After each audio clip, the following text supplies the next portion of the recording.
Hello and good morning. I don't know about where you are, but here it is decidedly summer hat season and I'm so excited. These are my favorite kinds of hats to wear and it just feels kind of silly wearing them in winter. But now is the time, and I have mini hats of my own already, but I've never made one. And I recently took a basket making class, which has given me a completely unearned amount of confidence in thinking that I could possibly weave my own hat. So I have a lovely field of willow that is not really behind me, it's behind you, but whatever. There's a bunch of willow right here that is about to be brush hogged from my neighbor. So I asked him if I could go ahead and nip some of the willow that is growing here wildly before he does that. And he said, A-okay. So we are going to just gather up a whole armful of willow really quick as we can, and then get back inside where it's much cooler and see if we can make a hat. Here we've got a bunch of lovely single stalks of willow. It's almost like he coppiced them by doing that yearly brush hogging, but kind of not on purpose. So normally you would want to cut these down when they're dormant, kind of like beginning or end of winter before they start growing up again, not right in the middle of their growth cycle. But 'tis what 'tis, right? So I feel like I might as well get use out of what's here while we can.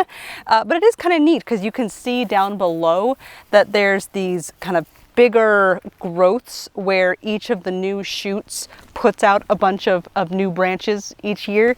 It's just very neat.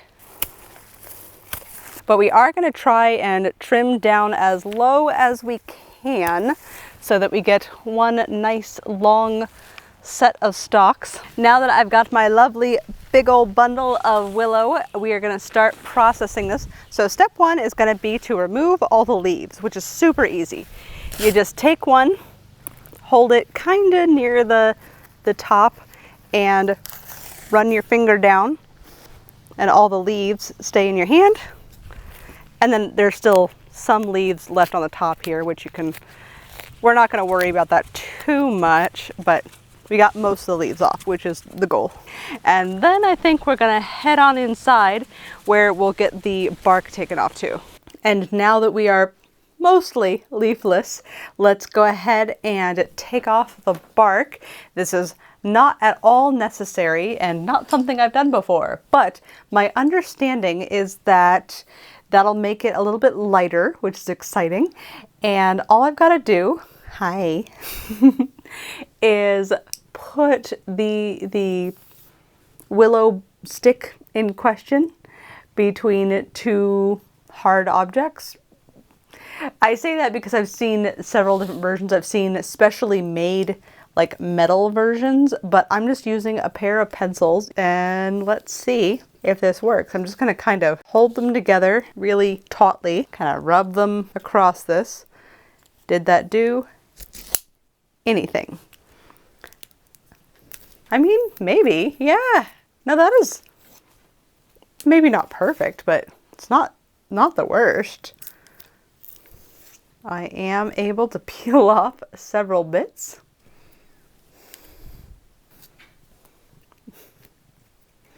Ma'am. There we go. One denuded stick. Now to do that about 50 more times. I bet if you use something a little bit tougher than a pair of pencils, you could probably get a much cleaner tear. But it's definitely working. Once I was done removing the bark, which isn't to say that I got all of the bark off, at a certain point I was done.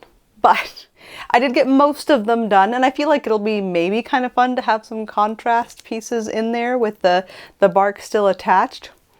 We'll see. But I then bundled them together vaguely by smallest, mediumest, and largest. Just very roughly by eye, kind of going off of the butt ends to see approximately how big or small they were. I did soak these overnight in the tub. Now, I don't know how necessary that was given that they are fresh, but I figured it couldn't hurt. This isn't ideal. None of this is ideal, but it is fun. So now that I have those, I can also set aside all of this lovely bark leftovers that I have. These might come in handy if I decide that I want to add in a little bit of cordage to the hat to like make it kind of visually interesting. So I'll hold on to it for now. I'm just kind of gently boop this into my bucket over here. Actually, why don't I show you that cordage thing really quick, just so you know what I'm talking about. So that same pile of very brittle willow peelings is now nice and pliable again because I've been soaking it in water for a couple hours. And now we're just gonna take a piece, any piece, and start twisting it to make it all twisty. And eventually, as you twist, it'll start to twist in on itself, like it'll make a little loop. And you want that. You're gonna let it do that. You just keep on twisting exactly as you've been twisting so far. And at some point you will find that one of your threads or both is starting to get kind of short or kind of thin. Either way, you just pick up a new piece and pop it between the two, so it's now split between the top and the bottom threads that I've been twisting, and you just keep on twisting. You let it sort of integrate itself in with the old ones, and it'll just happily continue the pattern without you having to do too much. It's very handy. And what's really cool about this, aside from the fact that it looks cool and it's fun to do with your hands, is that you're making the individual strands, which are relatively strong, but like with a bit of pulling, they do break. They're so much stronger when you have several of them together. I'm sure if I really pulled, I would eventually break this. Eventually. But it's so much stronger when you take several and you twist them together. It's not great for something where you want to be able to tie it and untie it and tie it and untie it, because it is a bit more brittle once it's dry. When it's wet, it's a lot more flexible and maneuverable. But if you're going to tie it around something and then leave it, it's pretty great. So whether that's a decorative use like around a hat, or I have a lot of my tent stakes in the garden, I have the trellises tied together with a bit of cordage, and that has worked pretty well so far. And I really like that it feels like, for my practice hat making, that this is a waste product that came out of that I could just put in compost, and that is still a beautiful, valid, important thing. Like, I use the compost in my garden. It's a great thing to have. But it's neat that it feels like I'm giving it kind of an extra purpose, an extra second life. I think it's the same reason why I tend to really enjoy buying secondhand thrift clothing, is because it feels like I'm giving the clothes a second life, and I dig that. It makes me happy.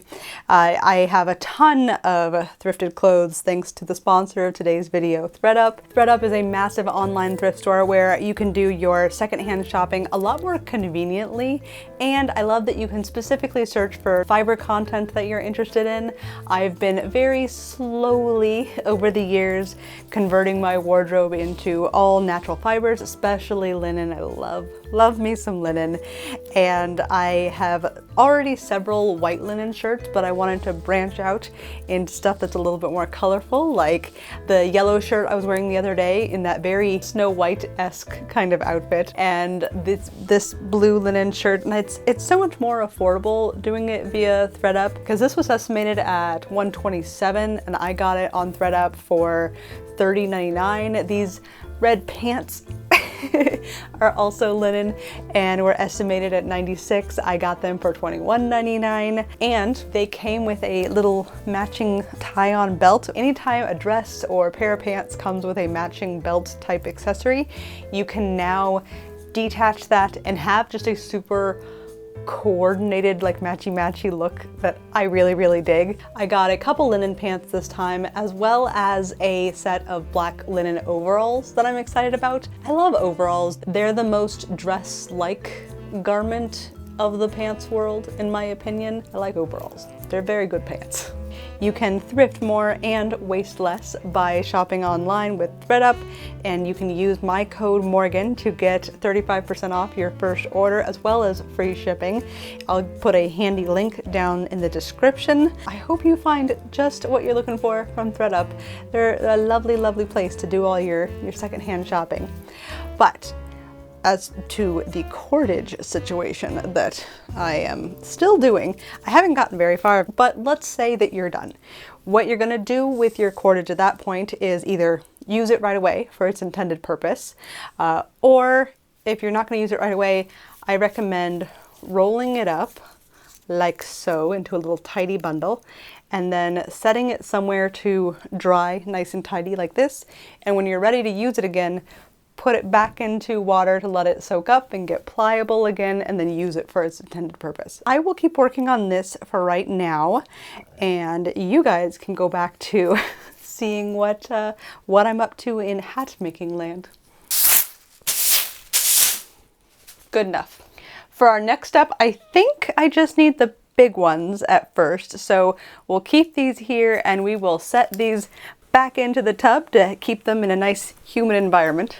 Oh yeah, I wanted to mention that while I did start out using the pencils last night to take off all the bark, and they worked pretty well, I was noticing that I was getting a little bit of hand fatigue from, holding them really tautly. I took a pair of X-Acto blade handles with the X-Acto blades removed. So it's just a pair of metal cylinders, and rubber banded the heck out of the end together, and then just kind of mushed the willow in there, and I still held it closed, like kind of held it in place a little bit, but that was a lot less hand strength required, which was really, really nice. Like, I can see why there are folks who make specialty built tools and objects so that they can just have this be stationary, and they just kind of whip the willow into it and pull it back,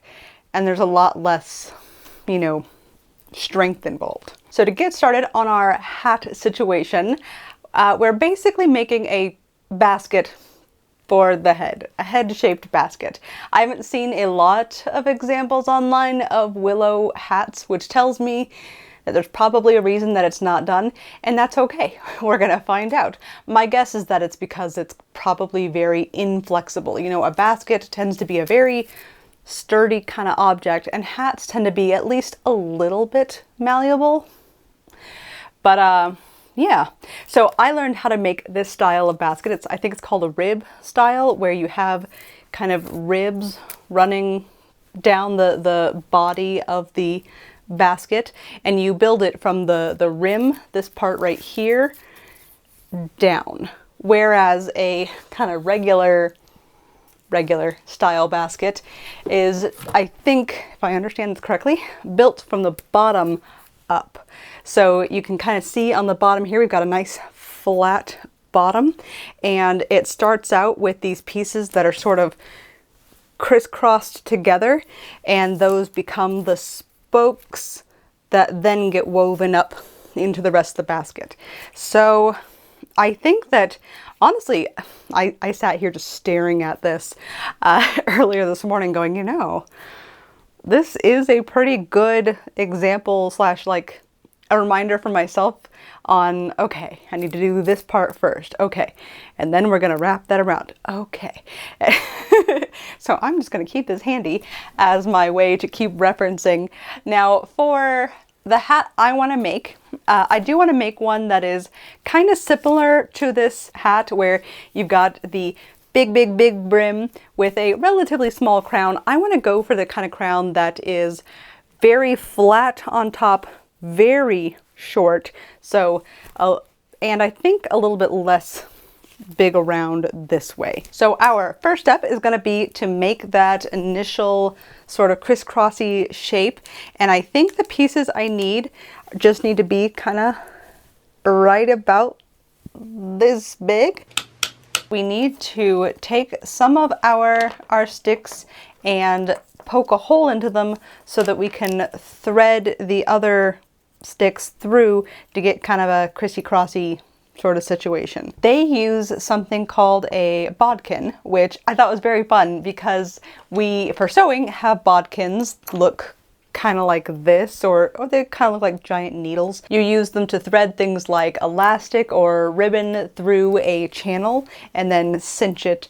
And I think it's so neat because instead you're using what looks an awful lot like an awl and using it to poke a hole so that you can thread the other sticks through. And I find that very linguistically interesting. I'm just gonna kind of go for it.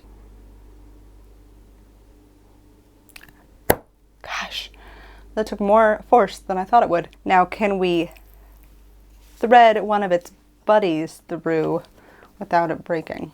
All right. I don't like how far that split's traveling. Let's get 2 more in here. Don't break, pretty please. All right, we have the start of something. Next, we're gonna secure our spokes with some very small ones that I went and grabbed from the small pile. And you can kind of see here on the reference basket that I'm using, we've got these very, very small kind of fine row of weavers going around before then goes to thicker ones. And then I'm just gonna tuck my 2 ends into the inside of the little thread here. And I'm gonna, if I understand correctly, my next step is to twisty twist these as I kind of go back and forth between each of my starting sets.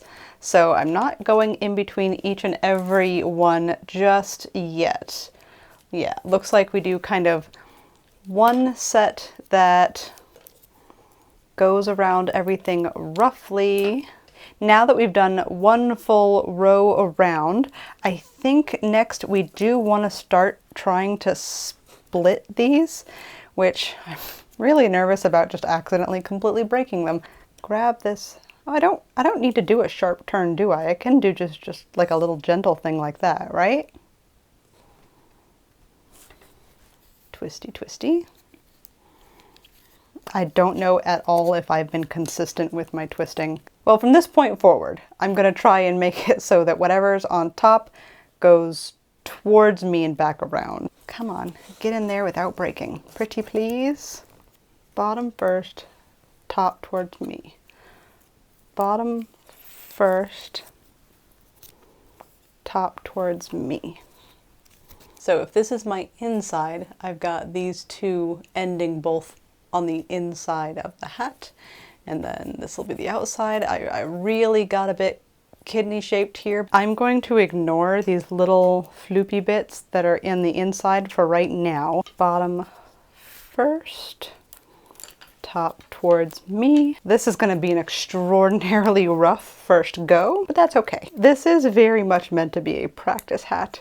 I'm using random willow that's not fully grown. It's not harvested at the right time. It's not left to cure for the right amount of time. I haven't even soaked it for, I believe, what would be the proper amount of time. Although normally you wouldn't do it fresh. Like, no matter how you shake this, I kind of felt like it was not necessarily gonna be a home run my first go, but that's okay because I feel very unapologetic about just kind of giving it a try, because if it turns out that it is not what I would like it to be, that's okay. Because we can always try again when we have more of like the right materials or the right, you know, preparation timeline situation. And I will have already had a little bit of skill in the matter. Really trying to spread these spokes out, they do not want to. They are not into the opening situation that I would like them to do. Bottom first. first, top towards me, bottom first, top towards me. Spread. This is turning out, I think, maybe a little bit more oval than I quite wanted. It's fine. The temptation to completely undo this and start again is very high, but I'm trying to not let myself do that. So I've reached my limit of how much I can weave on the long ends, and I feel like I can do better. It is kind of fun comparing this to the basket that I was basing it off of, because like in a way they look quite similar. In a way they really don't. It's getting pretty late for today anyway, so I think this was an excellent first start. I think I'm going to commit to a fully round top tomorrow. Alrighty, time for round 2.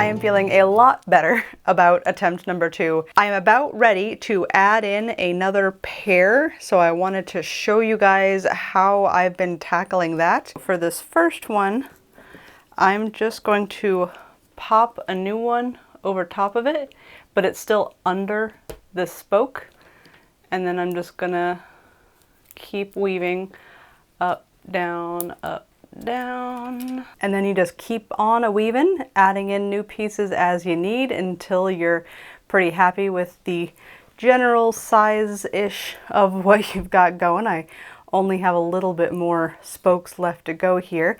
I am going to start trimming away some of these extra long ones inside. I feel like they're handy to leave at first, but after a while, once they're really kind of securely in there, I feel pretty comfortable with cutting them away, knowing that they kind of can't escape where they are anymore because they're locked in by the ones above it. Like, I wouldn't trim this one just yet. I'm going to leave it for now, but any of the inner ones here I can trim away. Now that we are relatively happy with the size and shape of our crown, so that's going to be the bit that's going to go kind of right here, we need to add the section that's gonna fill out the bottom. I'm only gonna go about an inch or so before I then want to start flaring out. I think I can go ahead and cut off all of these little spokes. I have 14 spokes and I've got 14 new spokes that are gonna go in there. We're gonna nip them down to just the straight portion here and get rid of the little loopy bit at the end. I really should be cutting them at a nice steep angle because that is going to help out for our next step. Ideally, I think that I'm supposed to be able to get these in pretty deep. So far, I am managing maybe an inch. This is very unwieldy. Ideally, these would be beautifully, completely spaced out, but I can definitely see some spots where like these two really want to go spread out in a way rather than kind of more evenly towards each other.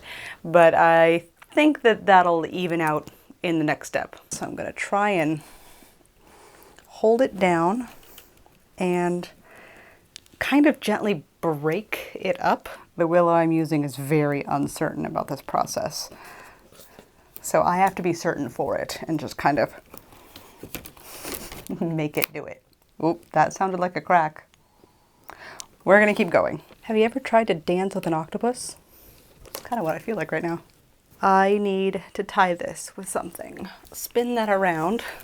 Yeah, that's fine for now. We have our hat base, so this little bit is going to be what is eventually the crown. And now we get to do more of the weaving, but up the sides. I've seen some people use a rock. I don't have any rocks in here, but I have this guy. We are going to start weaving these in, question mark. I'm just gonna kind of tuck the butt end behind one of my uprights here. trying to not get thwopped in the face. Behind this one, in front of this one, behind this one. I think I'm just gonna go a very simple back and forth and back and forth. I know that you can do lots of fancy patterns where you go like in front of two, behind one. I'm not feeling brave today. I think we're going okay. I'm almost back around to the beginning. I think I've got maybe 3 more. I can see that there's a cut end right here. If I lift, there we go. You can see that cut end. You can see this cut end that I just moved up and down, boop, boop. And then there's no cut end that is starting here. So we're gonna insert this one here, and then actually I'm gonna be really lazy here. I'm gonna just kind of put this in backwards. We've got all of our starting weavers, and I'm gonna just start picking a spot. This is as good as any. So this one is currently going over this guy. We need it to go under this guy. And then let's rotate that a little bit. So here's that one that I just did, but I can't keep weaving this because this is not in its home. So we're gonna kind of just fix all 3 of these, and then all 4 of these, and then all 5 of these. So we're gonna kind of weave these together for a moment.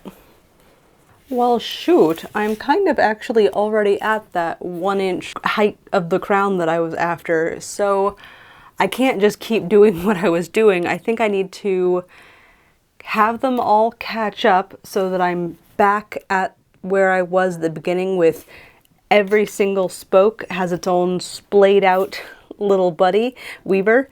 And then I think we need to figure out how we want this to go out. Now that I have my weavers all evenly spaced back out again, which theoretically means that this has been woven to the same height evenly all around, I did try to give it a good smoosh down.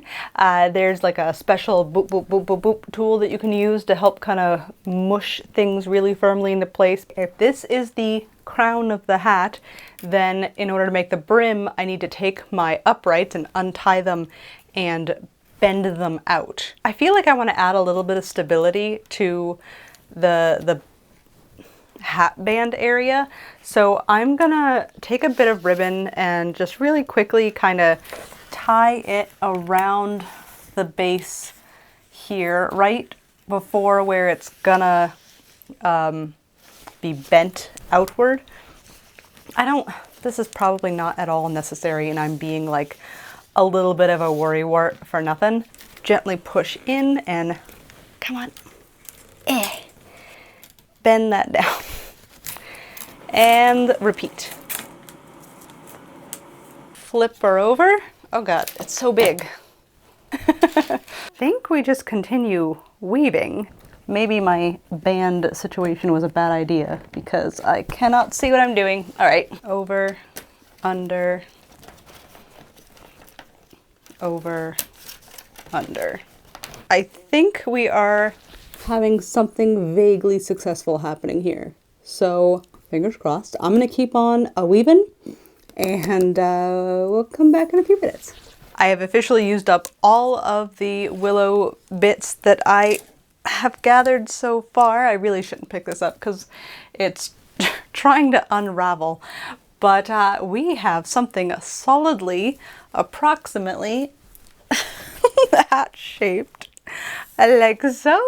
It's not quite as big around on the brim as I would like. I did get some more willow last night and got it all prepped, and then I went ahead and sneakily, cheekily did a little bit of weaving. I added about 1 inch around extra, and it's actually kind of neat to see the difference in color between what I had done before versus the freshly gathered stuff. I accidentally steamed or boiled the existing willow, the previous willow. Not on purpose, I just used very warm water in my attempt to keep it soaked and wet, and I had not removed all of the willow bark. So I believe that there's like a tannins or like a coloring agent within the willow bark that made it this kind of buff color. But now I think I have gotten it as big as I am going to I think if I wanted to go bigger, I should have one, gone for some stronger spokes, and or I should have added more in the rim process, because some of these are getting quite wide, the amount of distance between two spokes, which means that the weaver has to be able to span that whole distance, and my weavers are just getting more and more persnickety about this process. I'm gonna take some more freshly gathered fun, and I'm just gonna pop that in next to each of my previous spokes and use that as the new weaver to finish off the edge. I don't know exactly what I need to do here. I can very vaguely tell from seeing some basket stuff in the past that I need to do some over weaving. And I don't know if the over should be on top or on the bottom. I don't know. I'm just gonna go for it and hope it works out. Bend, over 2, under 1, over 2, under 1. At this point, we are mostly woven in. I think anything extra that I still kind of have hanging out, I'm going to weave in where possible. Like, so this, I'm just going to kind of shove down here, except it won't do it. Come on. There we go. Pull that down in here. And then for things that I'm pretty sure I can't weave in at this point, we're just going to nip and let it hang out like so. And rinse and repeat. And I think we are at the point where I can maybe go ahead and start cutting off these end pieces. I'm not going to go too close just because I am really not certain about the structural integrity of what I've got going on here. I now have a very hat-like object, which is very exciting. However, I do still have what to me seemed like a little bit too big of blank spaces, and I've got a handful more willow already stripped and ready here, so I figure I might as well use it to fill in especially this space between the crown and the brim, as well as like the top edge of the crown. I feel like both of those spots would be a little bit nicer, just a little bit more filled in. And if I still have any extra willow at that point, then I might do just a couple random spots throughout the brim here that are a little gappy. And this is my finished hat. I'm so excited, it's so cute. I went and gathered up a bunch of wildflowers from around my house to decorate the top and make a little wreath, which is super cute because once it dries, I can hang it up and make like a cute little dried flower wreath situation that I'm really into. And I'm also just really happy that I had the chance to make a willow hat. I do recognize that this is not the most preferable circumstances under which to use willow because it is fresh willow that I wove together, which means that it's going to shrink and the whole structure is going to become looser over time. And that's just kind of the nature of the beast. But I feel like as a practice hat, this is fantastic. And I'm super, super happy with it. I feel like if you asked me to make another one of these right now, I could make it at least 2 times better. I'm pretty sure. The same way that when I started over on the center top and made a second one, I was so much happier with it. Like, I love the way that experience translates into better skill. I love a physical manifestation of that concept, which is what we have here.